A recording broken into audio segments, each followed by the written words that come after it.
የምንገነባው ነገ ከስልጣናችን በላይ ስለሆነ የምንገነባው ነገ ከፓርቲያችን በላይ ስለሆነ ኮምፕሮማይዝ ማድረግ የሚገባን ነገር እንኳን ካለ ዝግጁዎች ነን ለልጆቻችን ስንል እና አንዳንድ ስጋቶች ምናምን አያስፈልግም ብልጽግና ምንም ማድረግ አይችልም የኢትዮጵያ ህዝብ የሚወስነው የብልጽግና ሐሳቦቹን ይዞ ይቀርባል ሌላውን ፓርቲ ይዞ ይቀርባል ይወያያል ይከራከራል ካልተግባባንበት የኢትዮጵያ ህዝብ ይወስናል ምርጫ ቦርድ የተከበረው ምክር ቤት ወደ ሪፍረንደም ያለውን ጉዞ እና አጠቃላይ ሂደቱን በቅርበት መምራት ይተበቅባቸዋል በዚህ ዲያሎግ ውስጥ የሚያስፈልገው ፕሪንሲፕል አንደኛ ግልጽ መሆን ነው ዘሆል ሂደቱ ግልጽ መሆን አለበት ለጥርጣሬ በር የሚከፍት መሆን የለበትም ሁለተኛ ኢንክሉሲቭ መሆን አለበት ሚጣል ማህበረሰብ መኖር የለበትም ሚጣል ማህበረሰብ ካለ አካታች ካልሆነ ቅቡል ስለማይሆን ሶስተኛ ህዝብ የሚያሳትፍ መሆን አለበት የሆኑ ሰዎች ተወካይነን ብለው የሚወስኑ መሆን የለበትም ሰፊው ህዝብ አውቆት የሚወስን መሆን አለበት ይህ ስለሆነ በሁሉም የኢትዮጵያ ዜጎች ቅቡል የሆነ ዲያሎግ ወይም የዲያሎግ አውትካም አይጠበቅም በአሜሪካ ህገ መንግስት 100% የአሜሪካ ዜጎች አይግባቡ ግን አብዛኛው ይግባባል የቀረውም ይገዛል በሌላውም እንደዚሁ በህገ መንግስት ጥያቄ ያላቸው በጣም በርካታ ፓርቲዎችና ግለሰቦች አሉ ጥያቄዎቻቸው ማምጣት አንቀጽ 39 ያስፈልጋል አያስፈልግም መነጋገር ነው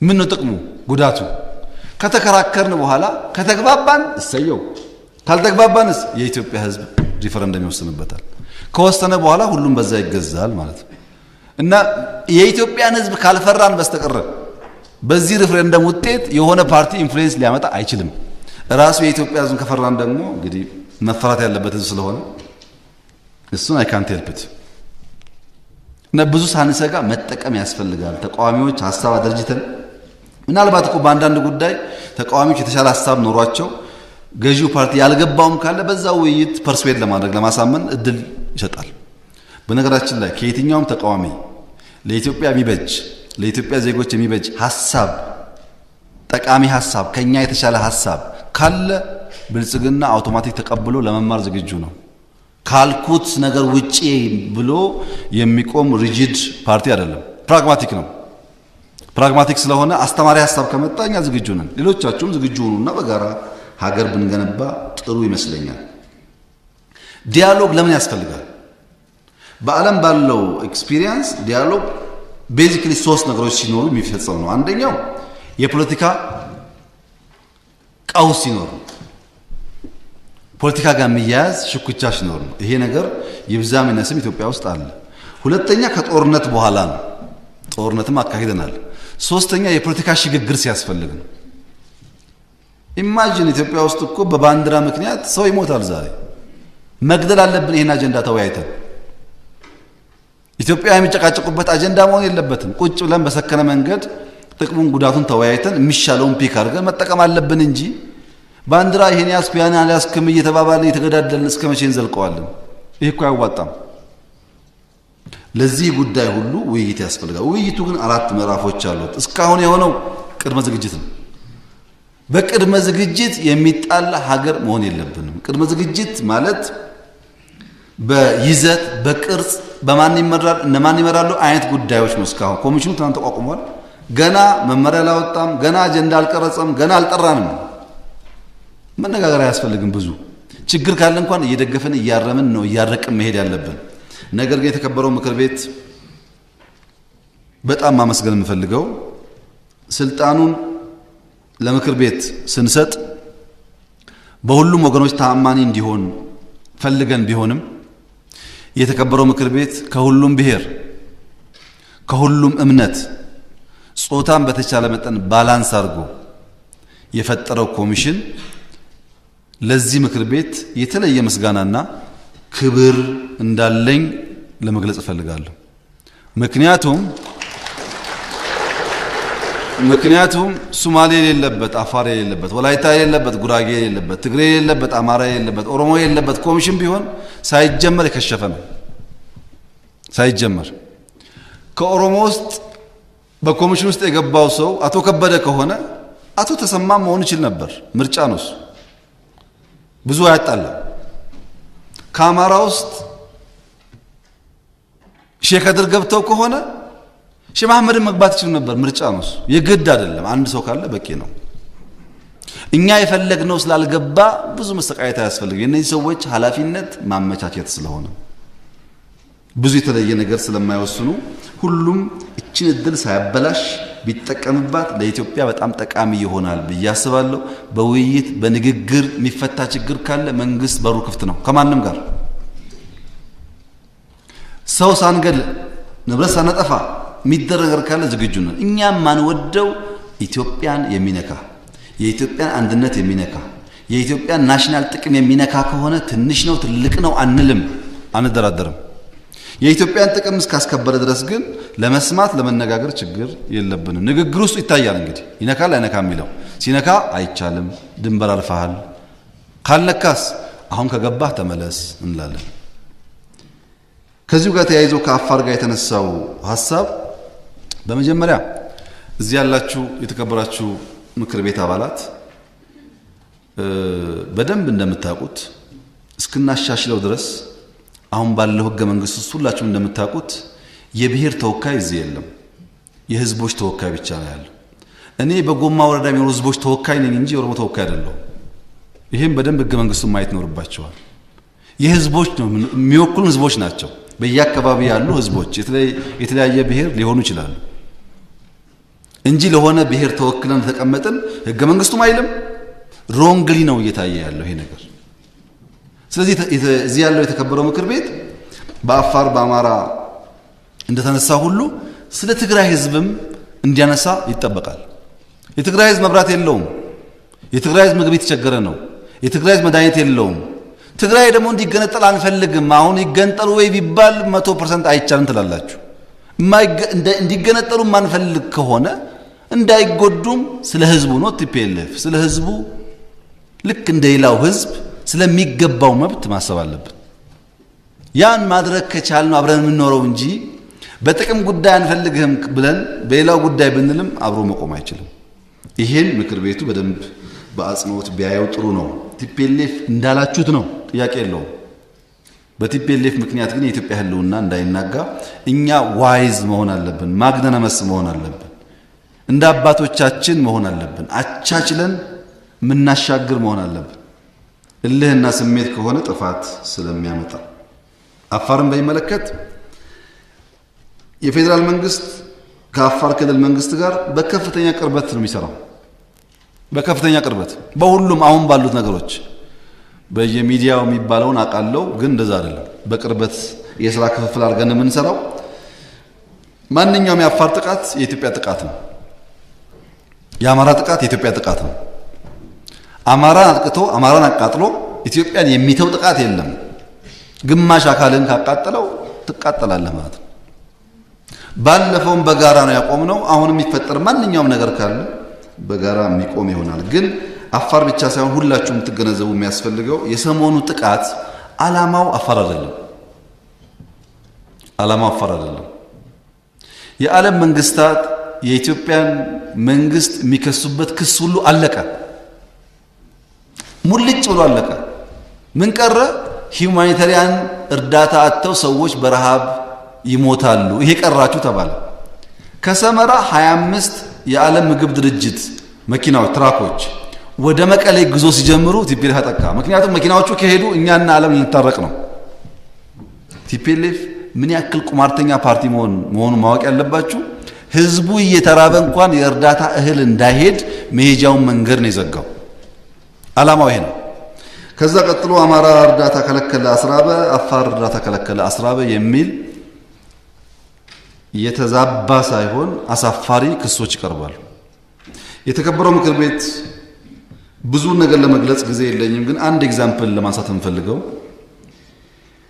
የወያኔ ሚሊሾች ከፊል አማራን በወረሩበት ጊዜ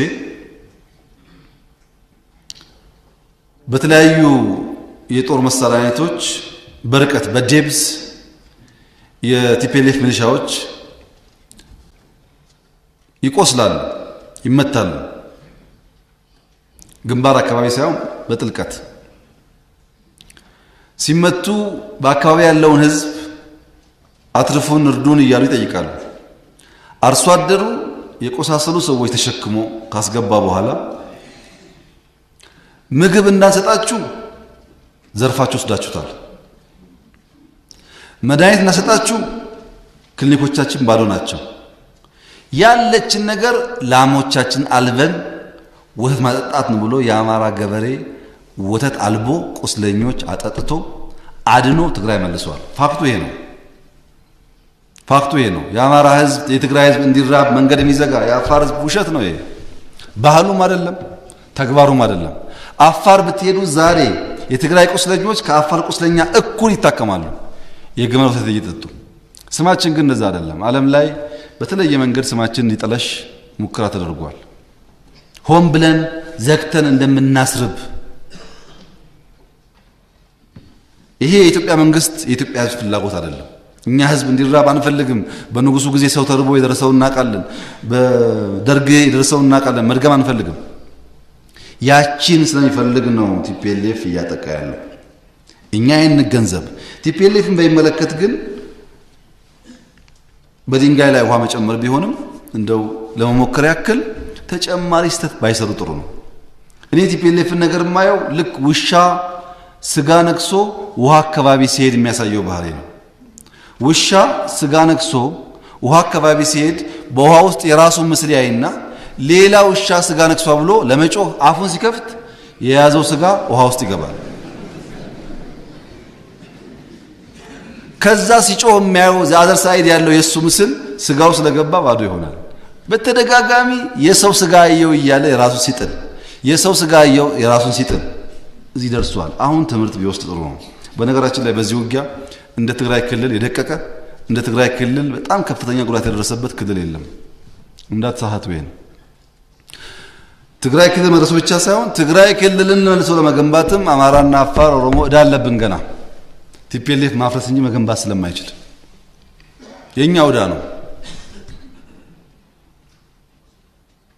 እና እነዚህ ሰዎች ትምህርት ወስደው ከድርጊታቸው ቢመለሱ ጥሩ ነው። ከዛ በተረፈ በአማራም በአፋርም በየትኛውም ቦታ የሚደረግ ጥቃት የጋራ ጥቃት ስለሆነ በጋራ የምንከላከለው ይሆናል ለማለት ነው። ሸኔ ጋር ተያይዞ የተነሳው እውነት ነው። ሸኔ ግልጽ ዓላማ የሌለው ለምን ዓላማ እንደሚታገል የማያውቅ ለሰው ልጆች ክብር የሌለው የሰው ልጆችን በፓርቲ ደጋፊና ደጋፊ አይደለህም ብሎ የሚገል ጥቂት ገንዘብ ያላቸውን እያነቀ ብር አምጡ የሚል ከምን አይነት ሁኔታ እንደተፈጠረም ግራ የሚያጋባ ስብስብ ነው። እውነት ለመናገር ለምሳሌ ሌላውን ነገር ያድርግ፣ ወንጪ ላይ የሚሰራውን የወንጪ አካባቢ አርሶ አደሮች በቱሪዝም ገንዘብ እንዲያገኙ የሚሰራውን ፕሮጀክት መኪና ማቃጠል ወይም ሰው መግደል ምንድነው ፋይዳው? ለኦሮሞ ህዝብ የሚታገል ከሆነ እንዴት የኦሮሞ ህዝብ ልማት ያጠፋል? ዓላማው ግልጽ አይደለም። ዓላማ የለውም፣ የተጻፈ ነገር የለውም፣ ኃላፊ የለውም። አስቸጋሪ ስብስብ ነው። ግን የተከበረው ምክር ቤት ማወቅ ያለበት ባለፉት 8-9 ወራት የፌዴራል መንግስት የኦሮሚያ ክልል መንግስት ከዚህ እኩይ ስብስብ ጋር ለመዋጋት ከፍተኛ መስዋዕትነት ከፍሏል። አንደርማይን እንዳይደረግ ከፍተኛ ትግል ሲደረግ እንደነበረ መገንዘብ ጥሩ ነው። አሁንም ይህ ኃይል ካለበት መጥፎ ተግባር ተመልሶ ህዝብን ማወክ፣ ህዝብን መግደል፣ ህዝብን ማፈን ወደ ድል እንደማይወስደው አውቆ እንዲያቆም በሚገባው መንገድ ሁሉ ትግል ይደረጋል። የኛ ችግር የኮሎምቢያን ኤግዛምፕል ለማየት ሞክረን ነበር። ኮሎምቢያ ውስጥ ፋርክ የሚባል ልክ እንደዚህ አይነት ግሩፕ ነበር። ለአመታት ተጋድሎ አድርገዋል። የኮሎምቢያ መንግስት ከዚህ ኃይል ጋር የኮሎምቢያ መንግስት ትጥቅ ገዝቶ ሰው አሰልጥኖ ኮማንዶ አሰልጥኖ ምናምን ብሎ ሞክሯል። ግን ፊት ለፊት የምታገኘው ኃይል አይደለም። አንዳንዱ ለምንድነው ዩኤቪ የማትልኩት የሚል ሁሉ አለ። ዩኤቪ የት ነው የምትልከው? ይሄ ኃይል እኮ በየምናም ተደብቆ ልክ እንደ ማታ በጨለማ እንደሚሰርቅ ሌባ ሰው የለም አለ እያለ ነው ሰው ቤት የሚዘርፈው እንጂ በፊት ለፊት የሚዋጋ ኃይል እኮ አይደለም። አሁን ቤጊ ግዳሚ ምናምን አካባቢ ነው ተብሏል። ቤጊ ግዳሚ እኮ አሉ ሪፐብሊካን አሁን የሚሽለኮለክ ኃይል ነው። ከኦሮሞ ህዝብ ጋር በደንብ ተነጋግሮ ከጸጥታ ኃይሎች ጋር ተነጋግሮ የፖለቲካ ስራውንና ወታደራዊ ስራውን አስታርቆ መሄድ ይጠይቃል። በወታደራዊ ስራ ብቻ የሚሰራ ነገር አይደለም። ለምንድን ነው ህዝቡ የተሸከመው የሚለውንም ማየት ያስፈልጋል። ችግሮች ካሉብንም ማረም ያስፈልጋል። ዝም ብሎ ሸኔ ምናምን ብቻ ሳይሆን ለምንድን ነው የሆነ ወረዳ የቀለበው የደበቀው? ምን ችግር ስላለ ነው? ምን ስላጣ ነው ብለን ህዝቡን ማዳምጠን ማረም ያለብን ነገር ካለ ማረም ይኖርብናል። ህዝብና የጸጥታ ተቋማት ከተባበሩ ግን አሁን ለምን በረታ፣ አሁን ለምን ጉልበት ኖሮ ምናምን የሚባል ጥያቄም አሁን ባይነሳም አለ። አሁን ብዙ ደጋፊ ስላለ ነው። አሁን ብዙ አሰልጣኝ አለ፣ ብዙ አስታጣቂ አለ፣ ብዙ ገንዘብ ሰጪ አለ። በዚያ ምክንያት ሙከራዎች አሉ። ሸኔም ቲፒኤልኤፍም ቤኒሻንጉልም ሌላውም ኃይል ግን በፍጹም ኢትዮጵያን አያሸንፍም። ይህ ከንቱ ፍላጎት ከንቱ ድካም ሰው ሊገል ይችላል፣ አያሸንፍም።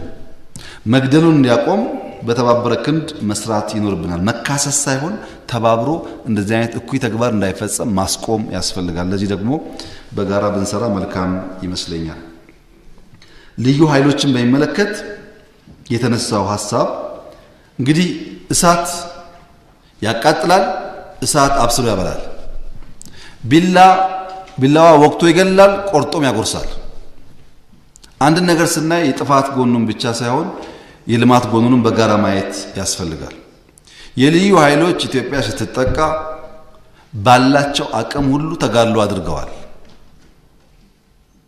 ይህን ተጋድሎ በከፍተኛ ክብር ማየት ያስፈልጋል። ይህ ነገር ግን ድንበር አልፎ ስታንዳርድ አጥቶ መልሶ የነበርንበትን ችግር እንዳያመጣ ደግሞ ጥናት አጠቃቀም ማሻሻል ያስፈልጋል። በፌደራል ስርዓት ውስጥ ሎካል ፖሊስ አሉ። አሜሪካ ነገር ሎካል ፖሊስ በየሪጅኑ እኮ አለ። አዲስ ነገር አይደለም። ምን ይታጠቃል፣ እንዴት ይደራጃል፣ ቁጥሩ ምን ይሆን የሚባል ስታንዳርድ ያስፈልገዋል እንጂ ሎካል ፖሊስ ችግር አይደለም። ምክንያቱም እንደምታውቁት ሴኩሪቲ ሎካል ነው። አንድ ሰው ሲሰርቅ፣ አንድ ባል ሚስቱን ሲደበድብ፣ አንድ ጎረቤት ከጎኑ መሬት ሲወስድ ይሄን ጉዳይ ሶልቭ የሚያደርገው ሎካል የሴኩሪቲ ኃይል ነው። ያስፈልጋል። ስታንዳርድ ላይ ስራ ያስፈልገናል። ስልጠና ስራ ያስፈልገናል። ቢገር ፒክቸር ማየት ስራ ያስፈልገናል። እንሰራለን። ግን የተከበረው ምክር ቤት እንዲያውቅ የምፈልገው ነገር የኢትዮጵያ ሎ ኢንፎርስመንት ኤጀንሲስ በኤስኤስአር ሪፎርማችን ሴኩሪቲ ሰርቪስ ሪፎርማችን በፌደራል ደረጃ የፌደራል ፖሊስ፣ የሀገር መከላከያ ሚኒስቴር፣ የደህንነት ተቋሞቻችን ባለፉት 30-40 ዓመታት ከነበራቸው አቅም በላይ እና